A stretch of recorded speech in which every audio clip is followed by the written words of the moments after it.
एक वक्त था जब माना जाता था कि दिल की बीमारी खासकर हार्ट अटैक जो है वो बड़े लोगों में होता है, बुजुर्गों में होता है। लेकिन अब हम बच्चों में भी इस तरह की प्रॉब्लम देख रहे हैं, बीपी की प्रॉब्लम, हार्ट अटैक की प्रॉब्लम।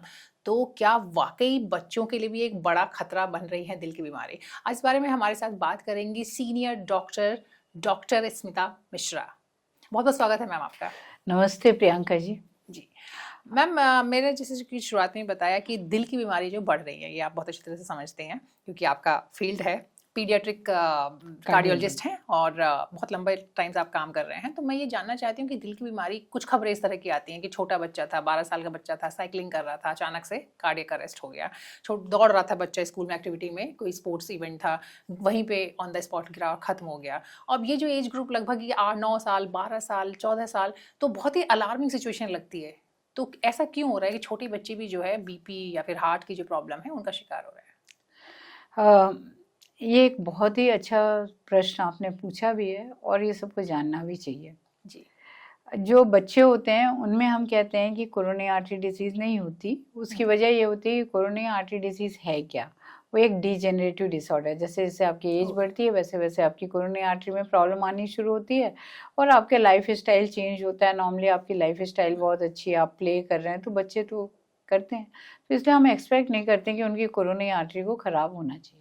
बट वहाँ पे कुछ ऐसी चीज़ें होती हैं जिसके कारण छोटे बच्चों की भी कोरोनरी आर्टरी में या तो जन्मजात तौर पे ही प्रॉब्लम हो सकती है और या फिर बाद में प्रॉब्लम आ सकती है। तो चलिए मैं उसको बताती हूँ। उनमें से एक तो ये होता है कि जब बच्चा पेट के अंदर होता है तो तभी उसकी कोरोनरी आर्टरी कहीं और से निकल रही होती है, जहाँ पे होना चाहिए वहाँ होती नहीं।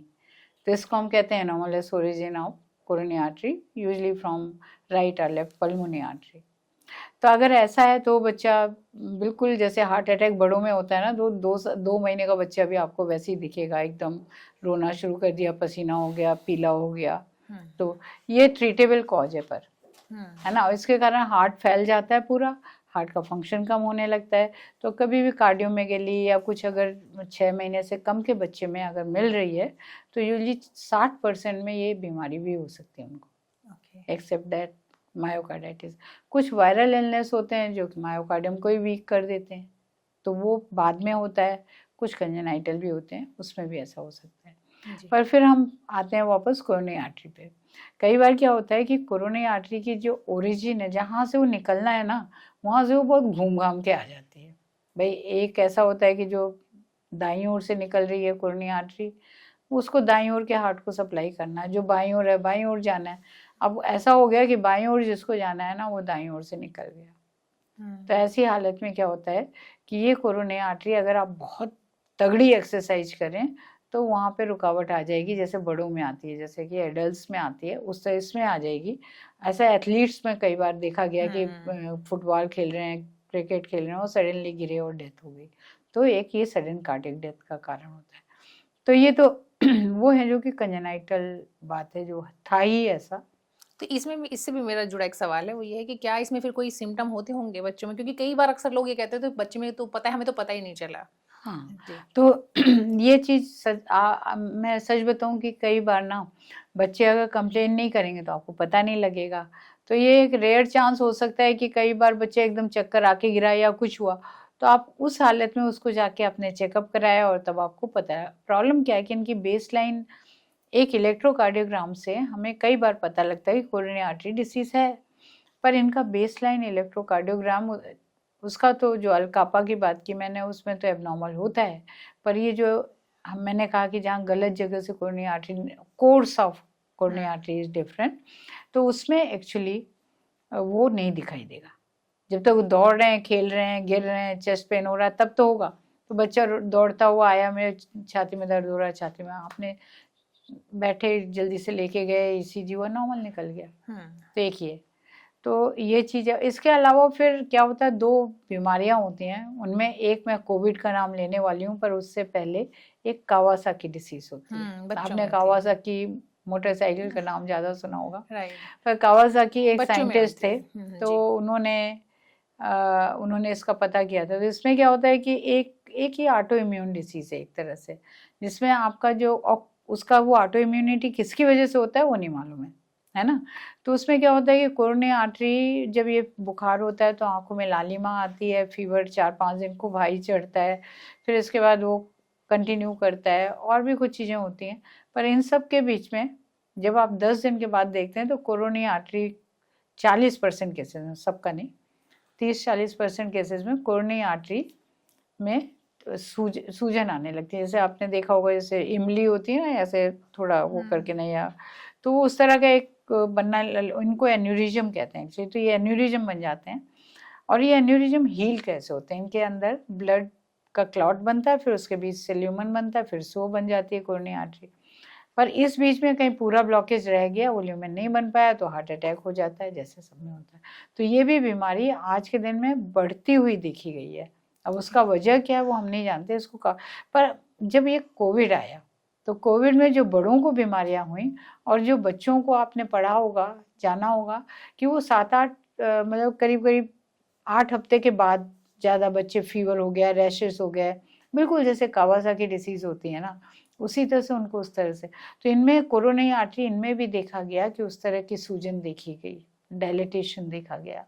तो ये जो बच्चे हैं इनको कोरोनरी आर्टरी डिसीज़ ही होगी, क्योंकि अगर वो ब्लॉकेज हो जाए तो उनको हार्ट अटैक हो जाएगा। एक्चुअली इसके लिए तो प्रोसीजर भी करनी पड़ती है, जैसे बड़ों में करना होता है, और जो बहुत मुश्किल होता है। तो एक ये चीज़ होती है। आपने हाइपरटेंशन का भी नाम लिया।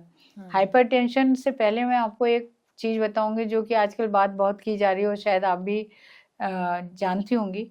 एक होता है fetal resetting of the things. क्या होता है कि जैसे पेट के अंदर जब बेबी होता है ना, और उसको अगर स्ट्रेस मिले तो उसकी पूरा सिस्टम इस तरह से रीसेट होता है कि वो लाइफ स्टाइल डिसीजेस के लिए बहुत ज़्यादा वल्नरेबल हो जाता है। लाइफ स्टाइल डिसीजेस क्या है? जैसे डायबिटीज़ का होना, जैसे ओबेसिटी का होना, जैसे हाइपरटेंशन का होना, तो इनका, और साथ में कार्डियक डिसीज़ का होना, जो कोरोनरी आर्टरी डिसीज़ का होना। तो एक ये जो माँ की बहुत सारी देखभाल करने की ज़रूरत होती है ना, तो उसको, फैमिली को ये भी पता होना चाहिए कि माँ को ज़्यादा स्ट्रेस नहीं देना चाहिए, और माँ का सचमुच ही ध्यान रखना चाहिए, सो दैट वो जो फीटल प्रोग्रामिंग कहते हैं, फीटल प्रोग्रामिंग होने से जो प्रॉब्लम होने वो नहीं होने चाहिए। हाइपरटेंशन कंजेनाइटल भी होता है, अगर आपकी फैमिली में है तो हो सकता है। आपका डाइट पैटर्न ऐसा हो सकता है। कोरोनरी हार्ट डिसीज़ होने की एक रीजन बच्चों में होती है, उसको कहते हैं हाइपरकोलेस्ट्रीमिया। हाइपरकोलेस्ट्रीमिया जो होता है वो तो एक डाइट के कारण भी हो सकता है, पर बच्चों में हम एक्सपेक्ट नहीं करते हैं कि इतना ज़्यादा होगा कोरोनरी आर्टरी डिसीज़ हो जाएगी। पर उनमें अगर जेनेटिक एबनॉर्मलिटी है, कई बार वो सिंड्रोमिक होती है, कई बार मतलब जीन्स ही आपके ऐसे आए हैं ना कि आप जितना भी फैट खाएंगे वो सब ब्लड में ही रह जाएगा। तो जब वो ब्लड में रहेगा तो कोरोनरी आर्टरी के भीतर भी रहेगा, और फिर वो जैसे बड़ों में डिसीज पैदा करता है वैसे इनमें भी तो इस तरह के मामलों में एक तो मैं जानना चाहूंगी कि बच्चों में क्या लक्षण देखे। बच्चे तो कई बार नहीं बताते, उनको पता भी नहीं होता है, उनको लगता है ऐसे ही कुछ थोड़ी सी बेचैनी हुई है, थोड़ा पसीना आ गया है तो नॉर्मल है, खेलते हो जाता है। तो यहाँ पे पेरेंट्स को या बच्चों को भी जो हमें सुन रहे हैं उनको किन चीज़ों का ध्यान रखना चाहिए, क्या सिम्टम हो सकते हैं, प्लस ट्रीटमेंट क्या हो सकता है सही?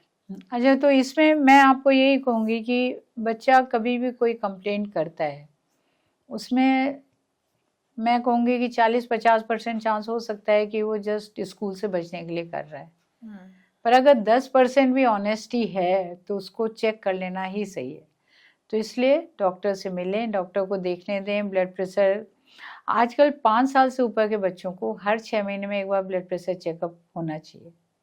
उन बच्चों को जो NICU में रह जाते हैं ना ज़्यादा दिन तक, उनको 3 साल के बाद से उनका ब्लड प्रेशर चेक होते रहना चाहिए, या इवन उससे पहले भी उनको हाइपरटेंशन हो सकता है।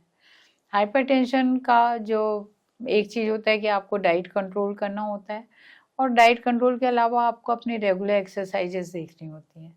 एक्सरसाइजेस बहुत इम्पॉर्टेंट हैं, और साथ में फिर अगर लगता है कि ये फेमिलियर हाइपरकोलेस्ट्रीमिया है तो दवाइयाँ जो दी जाती हैं वो दी जाएंगी, वो डॉक्टर के हाथ में होगा कि क्या क्या दवाइयाँ देनी है।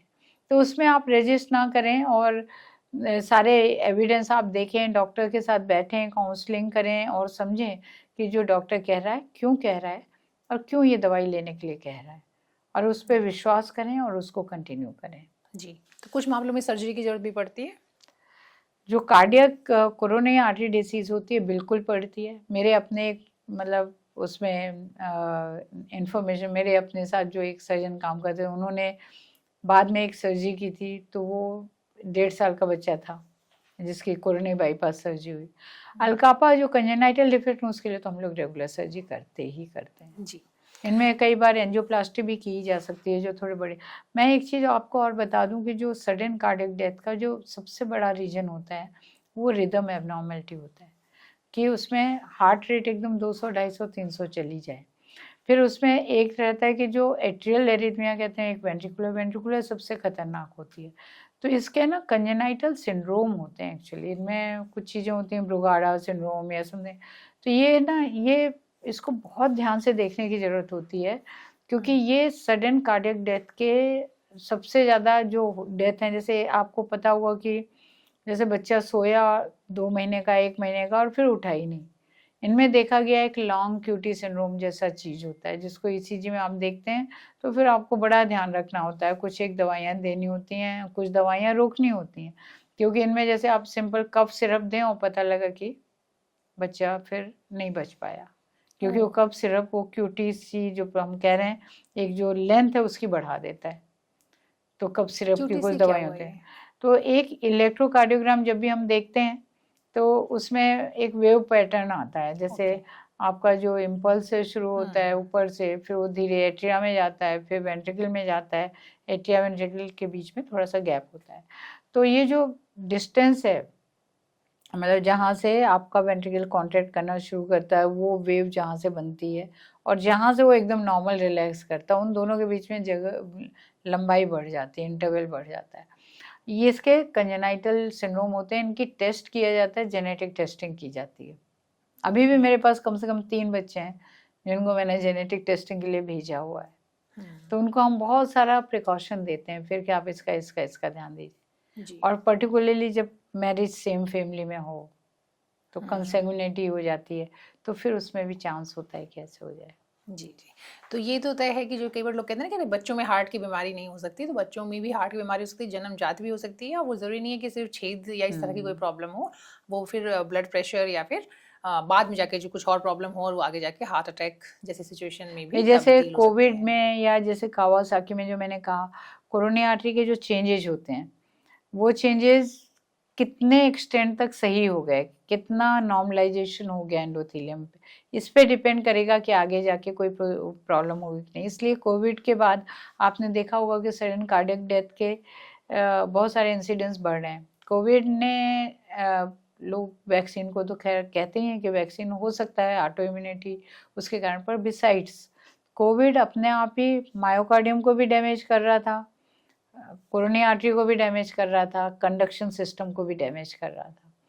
तो उसका कितना डैमेज कहाँ कितना हुआ वी डोंट नो, उसका क्या क्या हमें असर अभी देखने को बाकी है, पता नहीं है। लेकिन हाँ, ये तो तय है कि अगर बच्चे को कोई भी प्रॉब्लम लगती है तो आपको अपने डॉक्टर को दिखाएं, इसका पूरा चेकअप कराएं, ताकि जो भी पॉसिबल बेस्ट वे हो सकता है ट्रीटमेंट उसका टाइम पे किया जा सके। जी, बहुत बहुत शुक्रिया मैम, सारी जानकारी। Thank you so much Priyanka ji, आपने बहुत ही अच्छे क्वेश्चन पूछे और मुझे विश्वास है कि बहुत सारे लोग इसको देखेंगे, समझेंगे, डर से दूर भागेंगे और जो सही साइंटिफिक अप्रोच है उसको अडॉप्ट करेंगे। जी, धन्यवाद।